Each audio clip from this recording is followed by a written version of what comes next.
अस्सलाम वालेकुम नाज़रीन। ड्रामा सीरियल वो पागल सी आखिरकार अपने इख्तिताम को पहुंच गया और इस ड्रामे का एंड क्या ही खूबसूरत किया गया। जिसने जो किया उसे वही सिला मिला। सज्जो जिसने होचे हथकंडे अपनाकर ज़हीन को अपना बनाना चाहा मगर नाकाम रही और खाली हाथ भी। और रूमी जिसने आखिरी वक्त तक भी पैसे की लालच नहीं छोड़ी, सारा को ट्रैप करना चाहा, उसके पास तो आज अपना घर भी नहीं रहा। और फिर किस्मत ने भी क्या खूबी खेल खेला है कि अगर वो रेंट के लिए कोई घर तलाश करने आता है तो किस्मत उसे किसी और के घर नहीं बल्कि ज़हीन के घर ही ले आती है। दोनों माँ बेटे सारा और ज़हीन को यहाँ देखकर हैरान थे। तब मालूम हुआ कि इन्हीं का घर है जिसे वो छोड़कर अच्छे घर में जा रही हैं। और तब रूमी को एहसास होता है कि उसे सारा से माफी मांगने का मौका तक न मिला और ये रूमी यही डिजर्व करता था।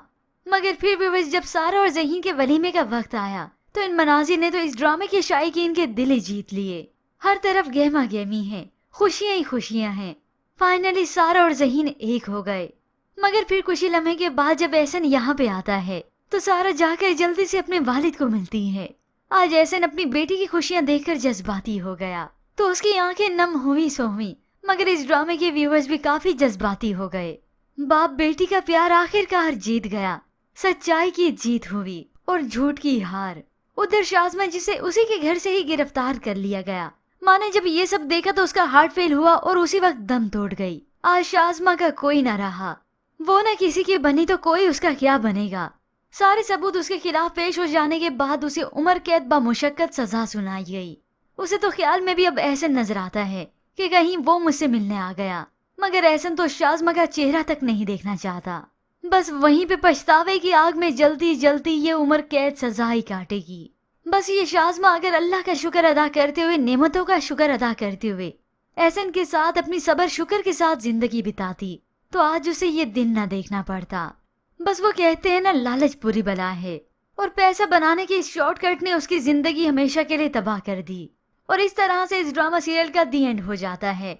ओवरऑल ये ड्रामा सीरियल काफी इंटरेस्टिंग रहा और सबसे इसकी अहम बात ये थी कि ये शुरू से लेकर आखिर तक बहुत अच्छा रहा। वरना काफी ड्रामास ऐसे होते हैं कि जिनका स्टार्ट तो अच्छा होता है मगर न दरमियान से अच्छे होते न एंड से। एक्टिंग के हवाले से तो क्या ही बात थी। हर किरदार ने अपना किरदार बखूबी अदा किया। और वैसे भी मुझे बहुत कम ड्रामाज हैं जो पसंद आते हैं। आई थिंक सो ये best of the year drama है। वरना इससे अच्छे भी ड्रामास गए, उसकी रेटिंग, उसके व्यूज भी इस चैनल पर बहुत अच्छे आए, लेकिन यही ड्रामा मुझे सबसे अच्छा लगा। और व्यूअर्स, मैं आपका भी तहे दिल से शुक्रिया अदा करती हूँ कि आपने इस ड्रामा के रिव्यू को पसंद किया। ना सिर्फ पाकिस्तान से बल्कि पाकिस्तान से बाहर के लोगों ने भी इसे बहुत पसंद किया। खैर व्यूअर्स, आपको इस ड्रामा सीरियल का एंड कैसा लगा इसके मुतालिक हमें अपनी राय का इजहार जरूर कीजिएगा। और बेस्ट ऑफ द ईयर आपका ड्रामा कौन सा रहा। मजीद ड्रामाज रिव्यूज के लिए आप देखते रहिए उर्दू टीवी।